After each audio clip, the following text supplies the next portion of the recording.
Back at it again. The State of Football here on October 2nd, 2020, part 45. All right, seeing a place to be. Ric Serritella, telling like it is when it comes to everything football. It's your new home for real football talk in the morning. No fluff here. Buckle up, double chin strap affair. And that's why we brought in Big Law, Lawrence Johnson, of course, down there in the ACC territory. Got you covered in VA. Along with my co-host each and every day, John Murphy, down in New Orleans, the vice president and director of player personnel for the Toronto Argonauts, who, by the way, will be on location at the Hub this weekend in San Diego. Don Yee putting on a showcase for NFL teams. We talked about the difficulties teams are having, bringing players into the facility, getting tryouts and workouts in. So we're going to be on location. Bird's eye view, guys like Cole McDonald, Nelson Spruce, Chris Odom, and others. Make sure you follow us at NFLDraftBible.com for updates there. Of course, we got our Football Friday in full effect. We got college football preview predictions. We got NFL preview predictions. Oh, boy, you got me and Johnny's Heisman predictions. We're going to put Big Law on the spot, get his Heisman prediction, and it all starts, unfortunately, again, with the New York Jets. I try to avoid about talking from this team about this team on this show because it's just really a waste of everybody's time. But there was a game last night in the NFL, and that's our job here to cover it. So here's what I will say. Initial impressions here with the Broncos win over the New York Jets. I will say this. First of all, from the get-go, that left tackle mismanagement, I was trying to keep tabs because NFL Network pregame said Mekhi Becton was not warming up with the Jets. Then you're watching the broadcast and the announcers are saying he was warming up with the team. So I don't know if he was or wasn't. He clearly didn't want to play. That first tackle they put in the game didn't want to play because he got injured. I mean, he wanted, I don't think he wanted any part of that. I will say that turf, it's about time now they do something about it. There's so many injuries going on, but 7 penalties leading to first downs by the New York Jets, the Greg Williams special there. That was by far the most of any game so far this season. And then Joe Douglas, I mean, somehow this guy selected 9 players this year, and somehow 7 of them have managed to get hurt. 7 of his 9 draft picks are injured. The 2 guys not injured are a punter and I think a backup quarterback. But back to the game, I'll start it off with you, John. It's amazing Adam Gase is still surviving. You hear the reports from the New York beat writers that his job is safe. I don't know how safe it is to be a New York Jets fan these days. Yeah, that's, most Jets fans are wearing their helmet all the time, not just on game day, if you want to survive after watching some of that. I think the initial things are, just the game plan, you do score some points, but, Sam Darnold is your leading rusher, and even minus the Superman play he made, where everyone on Denver forgot how to tackle, for a play, you have a team that's traveling across country. You have a team that's playing you with a rookie quarterback and minus a lot of their main players, especially up front. And the game plan was Darnold threw 42 times, Gore ran 13 times. Now, I understand that it's not Frank Gore. This isn't your grandpa's Frank Gore. It's not even your daddy's Frank Gore. It's, Frank Gore at 42 years old or, whatever, he's at, still trying to play. But when you're in that scenario and you're at home, they're playing Deshaun Johnson, who, when COVID started, was under contract with the Calgary Stampeders. Released so he could opt out, sign back with Denver, which is where he was on and off the last couple of years. He's in the game playing a lot of reps at D tackle. That's basically their 4th string D tackle. Shelby Harris is in the game coming in and out. Chubb is playing percentages of the snaps. So when you look at what they're going against, to me, to run the ball 13 times for 30 yards with your main running back, and to be throwing 30-odd, times there in a close game. Okay, Darnold, no touchdowns, no interceptions. but also not a way to me to win a game. And then at the end there, when you're down by only a field goal, and the one thing you are doing is you are getting some pressure, even though you get a penalty every time you get pressure, and you're basically at the 45 and you could have just punted, which they're doing well because they get a lot of reps at it, lock them inside their 20, give yourself the 2-minute warning and 3 timeouts, and you're only down by a field goal. Why are you so ambivalent to just play regular football, make the other team win the game, rather than turn it over on 4th and 3 and give them the ball on your side of the field? The game's over, right? It didn't matter that it took a while for Gordon to, take it 45 to the house. You still had 3 timeouts. So you gave them the ball back and called your timeouts, which is exactly what you would have done had you punted. You would have given them the ball back and used your timeouts, except they wouldn't be at the 45 going in.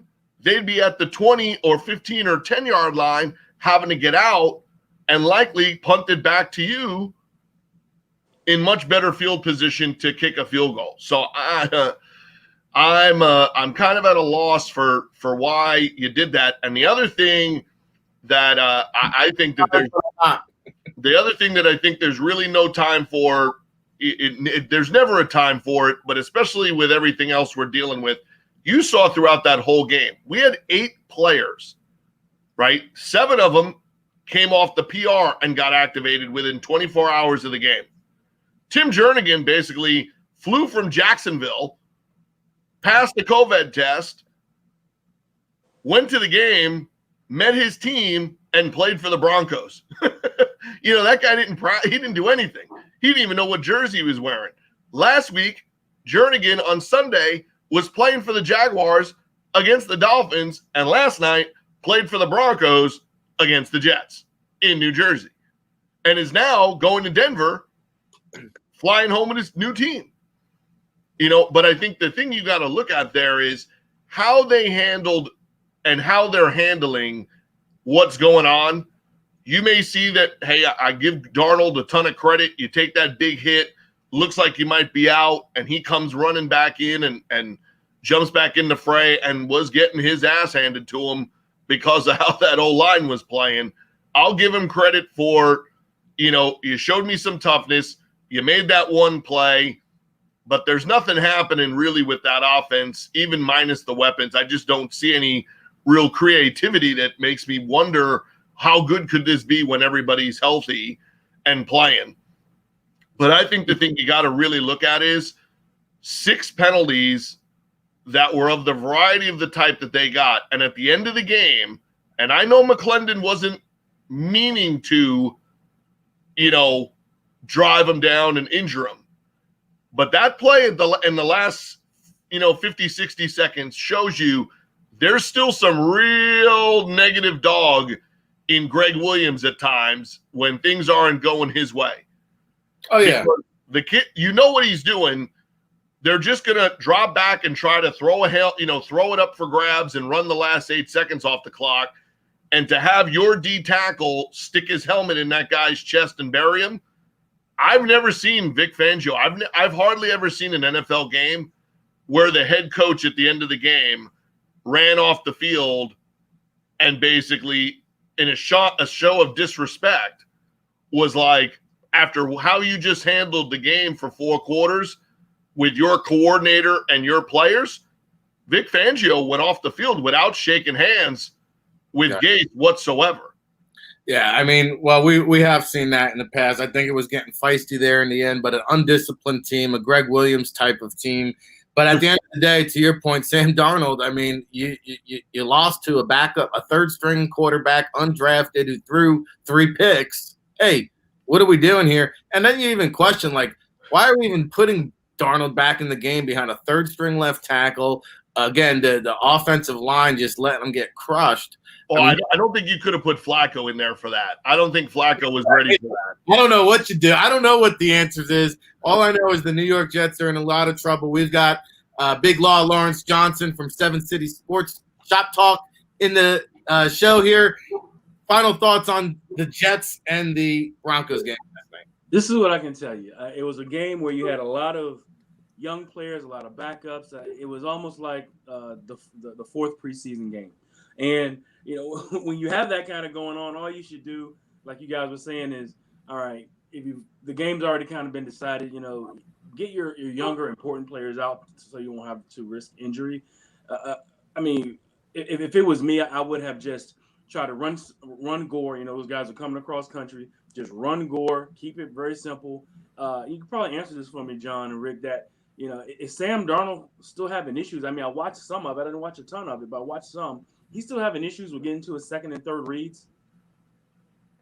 Well, he don't have the time to get that far. Yeah. It's like if he don't get rid of the ball in 2 seconds, he's toast. That's true.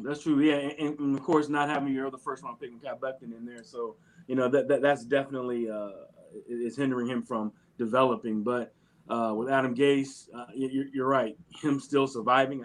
I don't even see how he's still there with all the with all the targets on him. But for right now, what I think is both of those teams just need to kind of get back to basics, run the ball. And I know that the quarterback is out for Denver, but I think that they just really need to figure out what they want to do as a team and as an organization moving forward. The Jets own 4 now, start the season the second year in a row. They do that. Hats off to them. Congratulations there. We flipped the script here on the State of Football here, part 45. Check it out. Weekdays, 9 a.m. Eastern every day. Coming inside your living room. It's Ric Serritella, John Murphy, Big Law. We're going to get into our NCAA previews here. Okay, we got a couple matchups tonight. Now, if you're a fan of the show, a frequent listener, then you already know I had De'Aaron King as my Heisman prediction before the season. John went with Derek Stingley, who, oh, by the way, we think is going to play this weekend. We know he had that illness, the scary thing, this past weekend, so he'll try to get up and running. But we're going to get a little early season, Heisman prediction from Big Law. He's got his finger on the pulse. Couple games here being played. Who do you like early on here, Big Law? I got kind of a top 5, and it's, I really don't want to put them in solid order, but, let me give you the top 5. I got to go ahead and just throw Justin Fields in there because, he was hot last year, and he's going to get ready to play in another couple weeks here. So he's just my number 5. Travis Etienne, I got to throw him in there. No one can tackle him. He breaks, 10 tackles a game and gets into the end zone. Then I got to think about Dylan Gabriel. I have an affiliate. We also cover ECU as well with my 7-City ShopTalk No Quarter brand. And I sat right there with my guy. We watched Gabriel just throw. Took a vicious shot, came back in the game, and continued to throw the ball for over 400 yards. So you got to watch that guy. Yeah, I call him a micro fridge. He's just so tiny back there. Exactly. Then you're thinking about my man KJ Costello, who came in and threw for 600 yards, and 5 touchdowns. Yeah. So you stay, playing for that Mike Leach offense. So, and then of course, the I guess you want to call him somewhat the incumbent, leader, Trevor Lawrence. And Trevor Lawrence is, who everyone expects and thinks is going to win the Heisman, also going to be the number 1 pick. So that's kind of my number 1. So if I had to predict right now, if I had to put my money on it, I had to put Trevor Lawrence. But I'm telling you, those other guys, Mississippi State quarterback, KJ Costello and Gabriel, watch out for those guys. There's a guy in Florida, too, who's doing well, but, they still have to go through the SEC, right, and build those numbers in the SEC. So, we'll see how it goes. Well, yeah, listen, the quarterbacks there, they can light up the scoreboards, and Dylan Gabriel and KJ Costello, you saw it even with the turnovers. They're just going to fling it and wing it across the field all day, every day. 2 Clemson guys in your top 5 there. Trevor Lawrence, of course, being asked yesterday, hey, what do you think about Tank for Trevor slogan? He's like, you just got to kind of laugh at it. It's funny. That's what we call them down here. So and by the way, speaking of ACC action, Wake Forest hosting Campbell. Of course, we've spoken about head coach Mike Minter here on the show and what he's doing at Campbell. But, Wake Forest, I think, is 4-touchdown favorite here. Big Law, you've got the preview on this one. Yeah, well, Campbell playing, out of the Big South, they're playing their fourth game of the year, and this is it for their season. They only booked 4 games, and they pretty much played the murderer's row of FCS football. They played Georgia Southern, they played Coastal Carolina and App State. And only team that they're missing is like North Dakota State. And other than that, they would have played, some of the top 4 colleges in the FCS outside of James Madison as well. But whenever you're just trying to get a season in and just trying to get your guys some experience, and then you're going to play, an FBS team in Wake Forest. I'm just glad that they got off. They got the games off and they're playing. But they're going into another slaughter. I mean, it is what it is. It's a North Carolina game, between both the Fighting Camels, and I'm just looking for them just to get the experience, get out of the game. I'm not sure if they're getting a check like most FCS schools do, whenever they play the big school, So, but on the flip side of that, Wake Forest, who, is 0-2. They played Clemson, and they got beat there, and then they lost to NC State. So, I think they're going to come in, try to get healthy, and get back to the basics of what they're used to doing. Wake is coming off of, I believe, 3-4 years in a row of a winning season, which, they've always been known as a basketball program in the ACC. So it's really cool to see the turnaround with Wake Forest, and being competitive. I'm just looking for them being a 34.5-point favorite. And win the game 35-13. That's my prediction. All right, fair enough. Well, we will see tonight. I think it's on TV along with this one. Louisiana Tech at BYU. Hey, who doesn't love some Friday football, John? We've got BYU, who's just been routing folks. Troy and Navy, I believe, just killing them by about 30, 40 points. And then you've got Louisiana Tech, who notoriously has been known to keep games close. How do you see this matchup playing out? Yeah, combined, we will have more exciting plays in the first half of this game than we did all of last night, without a shadow of a doubt. Combined, both teams averaging 100 points on the head. I mean, just think about that. 100 points through 4 games. They're both undefeated. One's averaging 52 and change, the other one 48 and change. If you want to look at Louisiana Tech, all you need to know is La Tech played a game where they played Houston Baptist, gave up 500 yards to the Houston Baptist quarterback, and said they played good defense after the game. So that's where their starting point is for good defense. What you should expect is what we've said. This is going to be a high-scoring affair. Both of them are kind of 4-1. The big win for La Tech last year was over the University of Miami down the stretch. The only game that's given BYU trouble, in a little while here was last year against Hawaii right now. And you thought that was going to be a last team with the ball, and it turned out to be 38-34 because so much of that offense can lead to turnovers if they're available or if the right plays are made. To me, that's La Tech's shot, right? You're going to have to force a turnover, get a defense or special teams touchdown, and then you got to create one stop kind of in each half just to kind of slow the momentum down, because they're not just throwing it. BYU is averaging 622 yards a game thus far, and 245 of it is on the ground. So they have a double-headed weapon on the outside. Both of them went for over 125 in the last game. You have Travis Wilson, very good quarterback.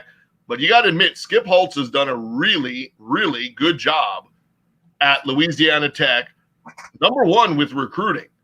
They're getting all the extra guys from that Louisiana, Texas, Oklahoma. They're doing a really good job. And then he's using his past outlets to still recruit, in ACC territory, recruit down in Florida, and use a little of that Holtz magic in the Midwest, that's still available to him. And what does he do? Loses a quarterback that, went and got an NFL tryouts, and replaces him with a guy from the transfer portal, Luke Anthony, who's come in and played 2 games at major college football level, 8 touchdowns, 1 interception. So really, I think the difference is it's at home at BYU. That's a home field advantage. even if there's limited or no fans. And the one thing we have seen is the one area between these two teams that has improved the most. BYU had 17 sacks for the entire season last year, already has 9. So you're seeing a much better defense in terms of being able to get teams off the field on third down, create pressure on passing downs. That to me would be the difference in the game. So instead of just a total shooting match, something in the lines of, 40, 45, 38, 45, into the 30s, they're going to get their win. But La Tech, like I said, keeps you in the loop in terms of just seeing them as a club that, can contend in their conference on the regular, because Skip Holtz is doing a really, really nice job with that program. Yeah, 24.5-point favorites, BYU. I don't know if they covered, but they did. I mean, they did romp, that game there against Navy. You talk about 9 sacks. It's just the size difference on their lines. I mean, they just dominated that line. I didn't see the game against Troy. I did see Kyrus Tonga of BYU, probably their top-rated prospect.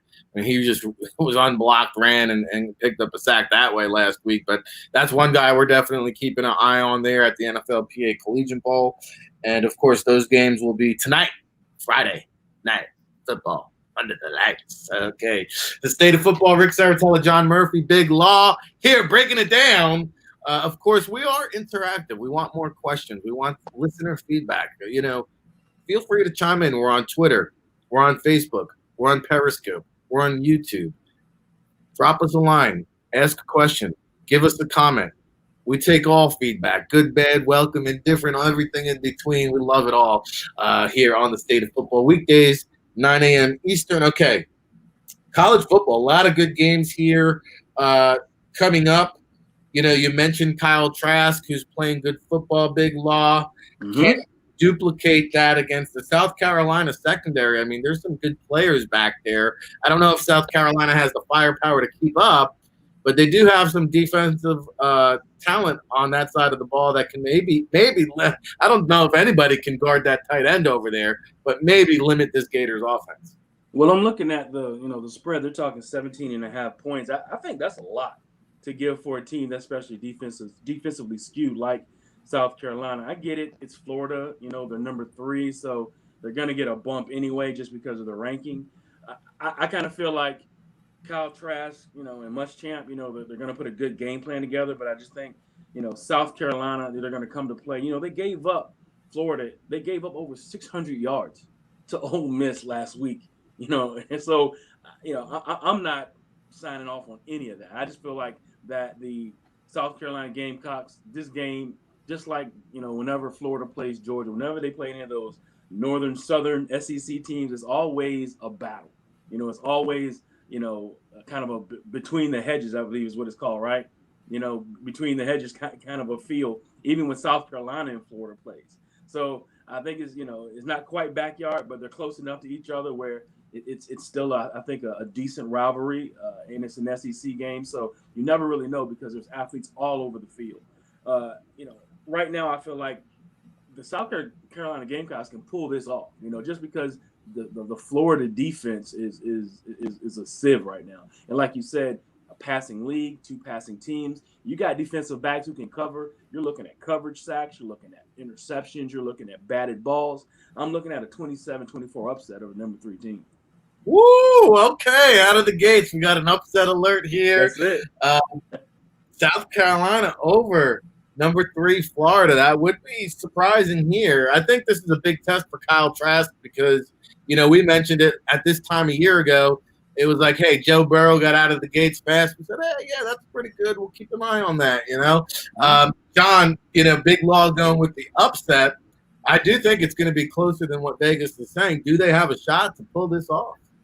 Yeah, I think you have to see a more consistent or at least balanced, play out of the quarterback. They made, the decision to go with the new guy instead of, Helinski. But they have there's some talent there, and that is a matchup that has had some kind of interesting things happen in it. Florida definitely will be feeling themselves after last week's win. But if anything proved itself last week in the SEC, be careful. And I think it's another be careful game. It was a be careful game for Auburn. South Carolina right now, Tennessee, you've seen Tennessee, right? They made that move, and we talked about it last week. You had to win that game against South Carolina to be a top 25 team and keep yourself in the mix. You've seen Kentucky and how well, an account they're giving of themselves. South Carolina, like they need a win like this to start showing people that not just the recruiting and all the other things that are going well there, but the W's aren't matching everything else. South Carolina needs a couple of these wins, and this would be a real big one, for them. I think they're in it. I still think Florida, wins this game, but I think it's another good sign. But you're not going to be able to hang your hat at the end of the season. If all these other teams, including Kentucky, are making bowl games, and you got Mississippi State making a statement, and you have Ole Miss playing as well as they did offensively against Florida last week, if you're on the outside looking in with Vanderbilt, well, there's going to be something else you're going to be doing, and that's possibly looking for a new coach, right? Mm-hmm. Like South Carolina will not sit there and be out of the equation when they feel like they should be right there with those type of teams, even if they were just routinely winning 8 or 9 games and not 10, 11, 12. They don't feel they should be anywhere near the bottom of the rung when it comes to SEC football. They probably won't stick with that for too much longer if they don't start seeing some big W's. And if Big Law's right, that'll be one of them, and then they'd be on their way. So it's a very interesting matchup because they are very young. They have some younger explosive weapons. But the thing is, Florida was coming at Ole Miss in waves, boy. They and it wasn't just Pitts. They had a run game. They got some outside speed at receiver, and they have played very well defensively, under Dan Mullen and his group for the last year and change. It's just so many other teams. You got Alabama, Auburn, and LSU, and they've just kind of been shadowed. You're now just seeing Florida was on this trail last year, and then LSU took them off it. And they seem like they're right back on it. If they could come out of these couple of games, unblemished, they'll be a top 3 team in the country, until they face Alabama.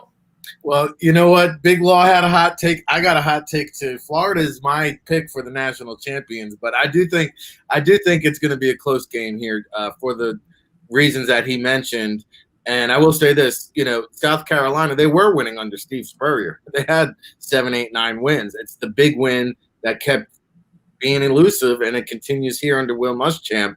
So, I've got Florida in a close one. Also, Oklahoma at Iowa State. Spencer Rattler not off to the hottest start last week. Oklahoma dropping down to number 18 all of a sudden in the rankings. On the road at Iowa State, where they've got a pretty good quarterback themselves there, Brock Purdy. Yeah, they have Brock Purdy. They, turned around last week and, got a really good effort out of themselves to come away with a big win over TCU. Man, when you look at it, both of these teams have lost to K-State in terms of, Oklahoma last week, K-State, their big win last year was against Iowa State. But the consistent thing that Oklahoma has not done here is they're giving up 30. Like, they're just giving up points. And they gave them up last year, and they turned around and gave them up to a K-State team last week. And I think Iowa State, even though they lost to UL Lafayette, Louisiana Lafayette week 1, they have a quarterback that's a veteran guy who doesn't turn the ball over a lot. They have good defensive players, and they have a run game. This is going to be a very hard game for Oklahoma if they haven't figured out something defensively. Because last week it was just get Kansas State the ball back, and it was going to be a touchdown. And so if you do that again, we're gonna come out of it figuring out when was the last time Oklahoma was not in the top 25. Because this is a for sure upset alert if it's a full stadium and normal everything. But you still have a night game at Iowa State where a lot of the pressure now is on Oklahoma's, young quarterback and Oklahoma's defense to make plays. And we've seen you can't just turn around a bad defense in 1 week, no matter what level of football you're playing. And so I think that the balance of Iowa State, can give them a lot of trouble. And I'd be kind of apt to go with Iowa State here. They were thought to be a top 25 team entering the season. This would have been one of the best games of the year in the Big 12 regardless. But now you have Iowa State trying to rebound from that week 1 loss, Oklahoma coming off the loss, to K-State. And the thing is, I'm just not sure Oklahoma can hold anybody that has any kind of semblance of a good offense under 30 these days, because they haven't done it in the past year. Yeah, I think this could be one of those games that might just come down to the last possession. At the end of the day, Lincoln Riley is the guy that gets all the credit, right? Big Law. But Matt Campbell, there's a guy that does a lot with a little, in my opinion, and his team's always going to be prepared. You know that? Absolutely. Lincoln Riley, ECU, ex-ECU coordinator, ex-offensive coordinator, goes to OU to just continue the Bob Stoops domination of good teams, offense, great recruiting. I'm just looking at the fact that he's on his, fifth, sixth quarterback. 2 or 3 of them have been number 1 picks. Another one, second-round pick. He's kind of turned into the quarterback, one of the top quarterback whisperers in college football. And that loss, of course, was devastating, that they have, but it's early enough in the year that I think that they'll rebound and they'll still have an opportunity to get back into the playoff. But I'm just looking to see how they, the young coach rebounds from this. Yeah, it'll be interesting because if Oklahoma does lose, they will drop out of the top 25. And we've seen a lot of upsets in college football. The Big 12 has been as Wild West as you can get. So number 18, Oklahoma traveling to Iowa State, another game we'll be keeping an eye on there. I'm going to be looking at, of course, here in the Northeast, Pittsburgh. They get the win over Louisville last week, 23-20. They're going to host NC State, who has absolutely no defense. And Kenny Pickett is playing good ball. And he's not a great quarterback, but he's a good quarterback who can pick your defense apart, especially when you play to the caliber of NC State. So we mentioned Rashad Weaver in the Scouting the Nation earlier this week, and the weekend he had a pair of sacks. So Pittsburgh now with, 2 really defensive line prospects who could be in that top 100 mix. The other one might even be in a first-round contention.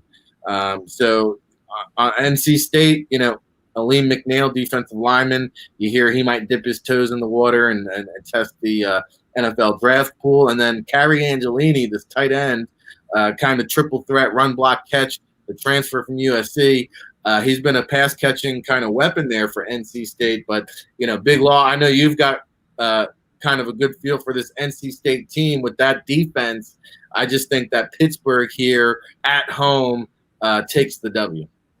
I think so, too. Of course, I'll be paying attention to this game and, get a little intel on NC State because they play UVA next week.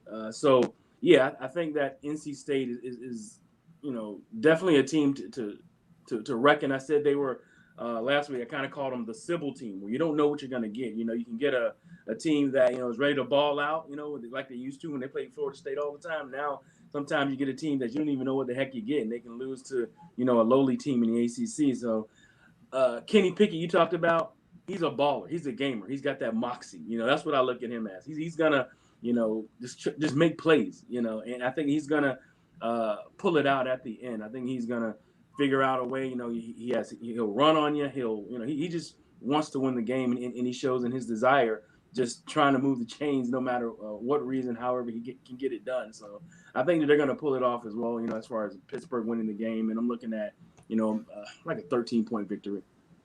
Yeah, I say right about there. All right, let's get into the big dogs. We've got, all the top teams from a year ago in action. You mentioned Virginia, Big Law. We'll stick with you. On the road at Clemson, it just seems like in years past, while Virginia has made strides, they just haven't even been able to get into the same stratosphere as Clemson. Yeah, Clemson has taken over as the NFL light. They took over the Alabama, moniker of NFL light, where everybody that they get, they're pulling in 4 and 5 stars all over the place. They got 5 stars backing up 5 stars and backing up 4 stars. So whenever you have that happen, it's just you just try to weather the storm. But I think the Wahoos was in a Zoom conference earlier this week with some of the guys and some of the coaches, and they said they were embarrassed. Charles Snowden said that they were embarrassed by some of that, and they feel like they can. They've learned a lot from it. I feel like they can do a lot better against this team. I'm looking forward to this defense. This is going to be a little bit of a Virginia skewed review because this is the team that I cover mostly with my buddy Chris West. So I think that the defense, the UVA's defense, can be elite. I mean, really elite in the ACC. Their front four, and they play actually a 3-4, but we'll just say their front 5. You're talking 2 outside linebackers and 2 middle linebackers. One of them being Zane Zandir, who was ACC linebacker of the week, had 15 tackles. And then they have the 2 all-stars on the outside. You got Noah Taylor and you got Charles Snowden, who is 2 guys who are definitely NFL prospects. Look out for the Patriots. Looking at those guys, you better believe it. Because those guys are right in the mold of what Bill Belichick likes to recruit, and they can do everything. They can drop in coverage. They can rush the passer. They can and they can also blitz as well. So just be on the lookout for those guys whenever they're playing on the field and doing those 3 things you would like for them to do. Also, they have safeties, and they played with like 12 DBs out last year. So their defensive back field is intact now. So Brent Nelson, Joey the Hammer Blunt is back. Nick Grant, who actually had his first start last year, has some more experience. T. Higgins put him on display last year. Now he feels like he's a lot more acclimated to just being a starter. So I'm looking for UVA to actually keep this game a lot closer than a lot of people think. Of course, Trevor Lawrence, Travis Etienne, the defensive line, for Clemson, they're just loaded on that side of the ball. But I'm looking to keep it closer. I want to pull off a light upset, man. I'm thinking. Whoa! I'm thinking. You're feeling good here this morning, Big Law. I'm just saying, man. I'm just feeling like they're at least going to cover the spread, and and if I put on my orange and blue glasses, I gotta say it's I'm looking at a 32-31 victory, somewhere in that range. I got to drill down a little bit more. I got to see what's going on tomorrow morning and tonight, and just kind of feel out some of my my folks out there. But yeah, really, sleep on that. but really, we know that Clemson is like I said, 5 stars on 5 stars on 4 stars. So we know what that means. Well, I think it means Clemson lays down the hammer again. I see John shaking his head. I think it's closer, right? It's not as bad as last year. I think it was a 25-point loss. Maybe it's a 14-point loss. But I do think it was a 45-point loss. What are you talking about? We'll give them a 20-point loss this weekend. John, it's going to be an early Father's Day because by the end of that game, you're going to be calling Clemson your daddy again. I can't. I'm not going to argue with that, John. Well, you're your daddy. You're going to win. I don't want orange and blue glasses, man. Let's keep it moving, fellas, because I want to get through all these big-time matchups we got on deck. You can never count out the defending champions, even though they lose last week, John. They fall number 20, 2 spots behind Oklahoma on the road against Vanderbilt. Probably just what the doctor ordered. The way that quarterback is playing, though, I think LSU is a team that can be beaten on any given Saturday as long as they stick with Miles Brennan there. Well, I think 2 things. You now have freshman quarterback on freshman quarterback. You didn't see Vanderbilt with a lot of big plays, but you did see Vanderbilt play very well defensively against Texas A&M, although they were able to give up a number of big plays to the Texas A&M ground game. To me, that's the LSU route this week. Try to get your O-line some confidence. The way those 2 tackles played last week, that was a no-go, to have any kind of success. Hope that your younger defensive players, now they got to see what it's like. Game speed, they got to see what happens if you don't tackle well. and you kind of right the ship a little bit here. I don't think this will be a blowout, at all.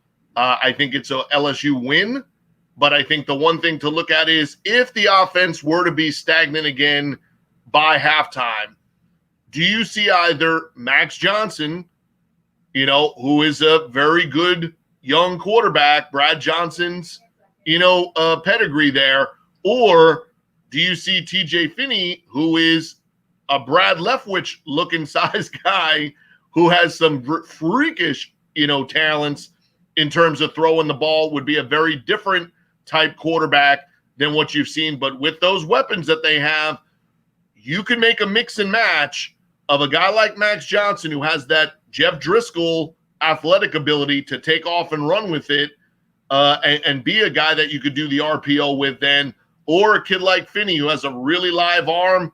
Just you need a lot of work with the mechanics and the footwork to consistently get him to be able to make the short and intermediate throws. But there's some younger quarterbacks on that depth chart, and I'm not sure that if this is a close game at the half, they don't have to start looking at plan B. But I think plan A on this is a lot of John Emery, and a lot of trying to use your mismatches with the other running backs out of the backfield. And also we saw last week, Eric Gilbert is going to be a real tight end in NCAA competition moving forward. I think you try to use your weapons against Vanderbilt and just try to build some momentum, and get some confidence out of this. But I don't think it's a blowout. They'll probably still cover, but 38-21, 38-17, something in that area. But this is still a suspect game until further notice.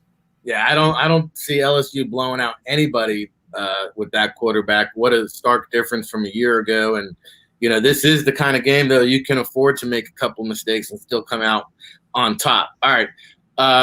In a battle of two ranked teams, we've got number 13 Texas A&M traveling to number 2 Alabama. And just like, South Carolina's in a crossroads, I feel like Texas A&M is in the same situation, because we talked about Kellen Mond and Kylan Hill, how they need to kind of take that next step. And Kylan Hill had a great week last week catching the ball out of the backfield. But, from a draft perspective, Kellen Mond, we need to see you take that next step. You're kind of all over the map on the draft radar. So a strong showing against Alabama can maybe help out his draft stock. And let's be honest, a strong showing by Jimbo Fisher can maybe alleviate some of the fire going on under that seat, because, it's not looking too good down there in College Station. So I will say this, Buddy Johnson, that middle linebacker there, another guy we mentioned on Scouting the Nation, a guy kind of at day 3 range, that's on the radar of the NFLPA Bowl. On the Alabama side, I'm still looking at that running back rotation. They're so stacked. They're so loaded. But, last week, Najee Harris had 17 carries, Ryan Robinson just 4. So I want to see how that kind of unfolds. We already know about the wide receivers. The tight end there, Forrestal, don't sleep on him. And then we saw Dylan Moses back in action, healthy again. Of course, Patrick Surtain in the secondary, but Josh Joby's the guy. We mentioned it before the season started. Here's a guy who could really skyrocket up draft boards. He had a solid week last week. Josh Joby, a guy drawing the attention of NFL scouts. There is your college football preview and predictions. We got an upset alert with South Carolina over Florida, Big Law says. Oklahoma and Iowa State really coming down to the wire. Pittsburgh probably overtaking NC State. Clemson, let's be honest, they're going to drop the hammer on them. LSU over Vandy, I think, is the consensus here. And Bama, listen, Texas A&M, they usually keep it within 20 points, but, what good is that going to do? I think Alabama makes a statement and romps. So, all right, let's talk some NFL, guys. We opened up with the Jets. We spent a lot of time on college football. Now we've got the NFL games of the week. All right. Let's go over to Big Law, Lawrence Johnson, 7 City Shop Talk, joining us here on the State of Football, along with Ric Serritella and John Murphy. Who is your NFL game of the week? Well, NFL game of the week is the New England Patriots against the Kansas City Chiefs. That's my game of the week. As far as what I think is going to be, just a knockdown, drag out. You're really going to see who's who and what's what. You're going to find out if Pat Mahomes can overcome Bill Belichick, all right, and all the tricks and all the defensive adjustments he likes to make, and he can make you one-dimensional. Him and Andy Reid are going to have that mental battle. And then also on the other hand, you're going to find out with that defense Kansas City has, is Cam Newton, has he evolved? I don't think he's evolved more than what he was from his first few years in Charlotte. Can he throw the ball? Throw it downfield. He has a howitzer. What did one of my guys say? He can throw a strawberry through a battleship, but he cannot get the ball down the field accurately. I don't know. That's just that's my game of the week. All right, well, I think Newton's playing good ball here. I agree. I mean, I would like to see him air it out a little bit more. I don't know if they have that kind of receiver. Who's the guy? N'Keal Harry, I guess. I'm surprised Kansas City, with how impressive New England has looked this year, John. Kansas City, a touchdown favorite. I mean, I wouldn't put it past the Patriots to win this game outright. Yeah, I mean, you're coming off a big win, against Baltimore, and now you get Kansas City – gets New England. That is a ripe, for the picking type thing. And the other part of it is you've seen this interesting variety of what New England's offense will look like. And here will come Belichick and Josh McDaniels again, where you just ran for 250 against the Raiders. Mm-hmm. And now you're playing the Chiefs, who have no secondary. It will not be surprising to see New England with Cam now use all that RPO and throw off of it against Kansas City and be able to have a productive week this week and possibly throw for 275, to 300 against Kansas City. The main thing is, can McCourty cover Travis Kelce and Gilmore do anything with Tyreek Hill? And then, even if those two things work, who covers Sammy Watkins if he's healthy? And who's chasing down Clyde Edwards-Helaire? So I like it to be a much better game than what we saw. I think this is a better game than what we saw against the Ravens, which will make the Ravens feel really bad and everybody not a Patriot fan feel really bad that the Patriots are actually still in the mix and just don't get blown out here. But it is you have to bring your A game against the Patriots. You can't have an emotional letdown after beating the Ravens. But I think this is, 35-20. It's a one-score, Kansas City win. But if you were looking for why this turns out differently, it would be instead of Cam Newton running for 100 yards, it might be Cam Newton throwing for 300 or 350 because that's just what the Patriots do. You had 250 on the ground last week. You're expecting something along the lines of what you saw. And then this week, Rex Buckhalter will be playing special teams and catch one ball out of the backfield. And the next guy, will do something. So the Patriots are riding, a good momentum of positive things, which is how Cam Newton is adapted and played. They're very much riding the emotional wave, of what happened with their teammate James White. We've heard that mentioned several times. I think this is a really good football game and one that will not be surprising to see the Patriots a lot closer in this and a lot deeper into the game before the outcome is known. Well, I will say this, take a look, James White, father dies or whatever the situation is, in comes Sony Michel. The next week it's Rex Burkhead. This week they get Damian Harris back. I mean, they've got a stable of backs that's just unbelievable there in New England. So I do think they'll still stick to the ground somewhat. And I wouldn't rule out on the Kansas City side, too. You always got to account for that McCole Hardman, whether it's special teams, playing opposite of, Watkins and Hill. He can be a burner, too. But at the end of the day, I don't see Kansas City going undefeated. I do think they're the best team in football. But they're going to lose a game or two this year, and I think this is one of them. I think New England is still, despite that big win over the Raiders last week, I think they're still flying under the radar. And I believe that, this is kind of a somewhat of a trap game. Kansas City feeling real good about themselves coming off that win in Baltimore, going home, shiny new rings, big Pat Mahomes contract. Oh, wait, hey. Oh, I forgot the Patriots are still around. I think New England gets the W here. Okay. And then we've got a couple other games just to keep note on. We talked about New England kind of dominating the Raiders last week. The Raiders now host the Bills, where Buffalo comes east to west, 3-0. The Raiders looked really good those first 2 weeks. Big Law, I'll kick it off with you because I think this is really, are you a contender or are you a pretender, John Gruden and the Raiders? Same deal with Buffalo because say what you want, there's still some skepticism, me being included. I just have a hard time saying, hey, the Buffalo Bills are for real. Agree or disagree?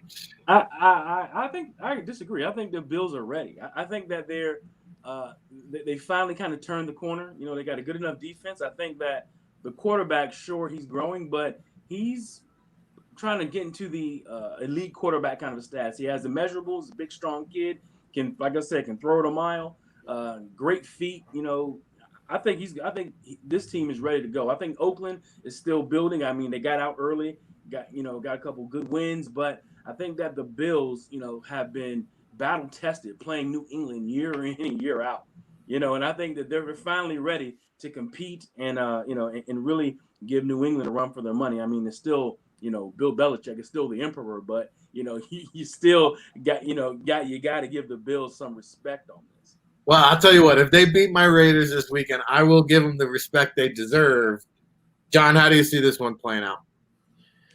Yeah, I would like to say that the Bills Mafia gets on the top rope, tries to jump off onto the table, and at the last second, Gruden rolls off the table and the Bills run right through it, except for the factor that as bad as Arnett looked week one against the Saints, he's not probably able to play due to the thumb injury. So now they're going to be playing backup guys in the secondary, probably down Ruggs and Bryan Edwards. And you don't have still 100% Waller or Jacobs. Man, I'm not on that bandwagon, but I could see, a similar ugly win, in terms of, similar type game to last week. Maybe not without the ebbs and flows of being up, 28, 26-3 or 28-3, and then all of a sudden it's a tie game and they're going back and forth, at the end. But, the Raiders having to play with their B team, in some areas and in areas where the Bills can take advantage of it. To me, that levels out the travel from east to west because you're playing a team with some guys that are not, their best guys. So I think it'll show that the Raiders are playoff contenders, but it takes the Bills to 4-0, kind of mid-20s, 28, 22, something along those lines. I don't think the Bills can run away, from the Raiders in this game. But, man, the Raiders are missing some really key parts now, and this is where you're going to have to make your money if you're Gruden, in terms of it's a lot different throwing a Hunter Renfrow all the time if you don't have Ruggs and Edwards to stretch the field. Big Law, you look like you want to chime in there. I was saying when they loosen up a little bit, we're going to have to do a field trip to that new stadium, Raiders Stadium. Sure. Well, I think the draft is going to come back there one of these years, so I'll at least get out there for that. Sunday Night Football, we've got another East Coast team flying west, the Eagles traveling to San Francisco, where San Francisco is about as banged up as it gets. You saw them beat down the Jets, though, with, minus 10 starters. I mean, unbelievable. And quite honestly, I think this is, again, a game where they catch Philly just at the right time because Philadelphia is banged up in their own right. That offensive line is in shambles. And Carson Wentz, to me, looks like a mediocre quarterback. So I think San Francisco pulls this off at home. John, quick take here. Yeah, there's a scenario here that is really working well if you're the San Francisco 49ers, which is you have your own starting quarterback that you believe as a franchise is a franchise quarterback, in GQ or Jimmy G or whatever you want to call him. Yeah. Don't call him on Super Bowl Sunday. And now Nick Mullen, with another game like he's played, is going to start putting himself into where some poor team that doesn't have a quarterback is going to start looking at that guy and wondering, what if? Because he's played enough really good football for you to think that he could be a component somewhere that needs a starting quarterback. And then on the flip side, they have so they have real quarterback depth there, even if they may not have a perfect franchise quarterback. But, I think that, the San Francisco Shanahans, are proven right now that, they can do things minus all their guys and just keep it going. And the Eagles are proving they can't. And to me, that's where the issue is. You can't win without your big guys. You're minus some players now due to injury, and your quarterback isn't on his A game, and he's not even on his B game. So, yeah, there's a lot of Miles Sanders opportunities here, for him to have a really good game against the Niners. I'm just not sure that this Eagles team is really, they're one of the teams we mentioned. Somebody's going to have a year out of this whole COVID thing or whatever, between everything going on, that they just don't look like it ever came together. And it's looking like the Eagles are one of them. I think the Niners take care of them, again, in a similar fashion, 7 to 10 point game, and it's not pretty whatsoever. But I think the thing we might be talking about next week is, how much credit do you have to give Nick Mullins for being able to execute in an offense that fits him perfectly? I mean, go back and watch. This isn't a fluke. He is a good-looking quarterback to run that style offense. He gives you a little run pass possibility. He's very much improved as a downfield passer with his accuracy. I think the Niners have enough offense to get through this. And if I'm an Eagles anything after this, I'm wondering, is this Carson Wentz and something's up, or should I just think of this season, kind of as a one-off, and start wondering what's really going on here? Well, it seems like every year there's something with Carson Wentz. But I will say this: I think the best point you made, John, I'll go over to Big Law for his take here, is it's the depth, right? It's the depth, dummy. The Eagles don't have it, and San Francisco does. And I think that's what this game's all about. What do you say, Big Law? Absolutely. And now playing the role of Nick Foles and Kirk Cousins is Nick Mullins. So you have a quarterback who can come in and still move the chains, and you really didn't miss a beat. Another thing, you talked about that depth. There are 2 running backs down. They still had a running back come in and kill at San Francisco. So the thing that really gives Carson Wentz issues is pressure right up the middle. Okay, and that's what San Francisco can do. They can give you pressure all over. And this is not the team you want to ad-lib with at quarterback, is the San Francisco 49ers, because they can make you pay, take advantage of the short field, and then you got a mastermind offensive coordinator on the other side of the ball who knows how to get the ball in the end zone based on his talent that he has. So I'm just looking at a win, man. I'm looking at a win for San Francisco to go 3-1, and Carson Wentz, the noise and the and all the bad juju that's been going on is going to continue in Philly. You wonder how long is it until we start seeing Jalen Hurts there taking some snaps. So they took him number 2. The State of Football here, part 45, October 2nd. I got to get used to that. October 2nd. It is, of course, Breast Awareness Month. It's also National Suicide Prevention Month. So Breast Cancer Awareness and Suicide Prevention Month in the month of October. We acknowledge that. And, of course, we acknowledge that we were very pleased to have Big Law, Lawrence Johnson, 7 City Shop Talk, to join us here on the State of Football. Give him a parting shot, Big Law. Tell him where to find you, the show, all that good stuff. Hey, guys. Yeah, you can catch me on Facebook Live. Just look for either Lawrence Johnson, LAWRENCE, JOHNSON online. You can friend me there. You can get all of my content with 7 City Shop Talk Sports. You can look for our website on there as well. Just come on in, listen, and we'll have a good time. We're very interactive, and I just got to thank my guys at the Draft Bible, my man John Murphy for getting me in, and just looking forward to continuing a partnership, guys. Had a lot of fun. Yeah, we're still waiting for the invitation to come on your show, so we'll see if that comes down the wire. And of course, John Murphy will be back here with me on Monday to talk about all the instant reaction, the impact, the analysis. I'm sure we'll have a whole new slew of injuries, some upsets in college football to talk about. John, what's on your mind here as you get set to pack up and head to sunny San Diego? Well, kind of like LL Cool J, I'm heading back to Cali this weekend. So I'll enjoy that. I'll also enjoyed that looking up some information on Big Law. I did see at one time Big Law did have the kid and play hairstyle when he was playing some running back. So I did notice that. We might have to bring out that photo at some point in time just to make a statement. But I look for one of the teams that are 0-3, at least one of them, to get off the schneid this week. Now, I think the Texans can get off it, but they have a more difficult road. They're playing at home against Minnesota. But I'm going to, I gave it to him earlier. He's wearing the orange shirt. I gave it to him earlier saying that poor Clemson was going to drop the hammer on Virginia.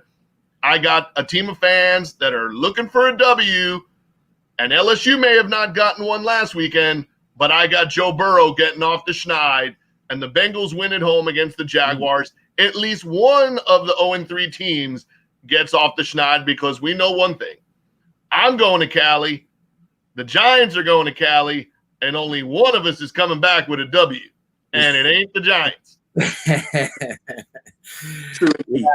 And, we're tied on the season now, so we'll post our weekly predictions, of course, at NFL Draft Bible. John and myself will have our whole slew of NFL pick'ems as we count you down through the season. Of course, big shout out to Ryan Roberts and Dakota Follett for the D2 Spotlight Showcase show they hosted last night.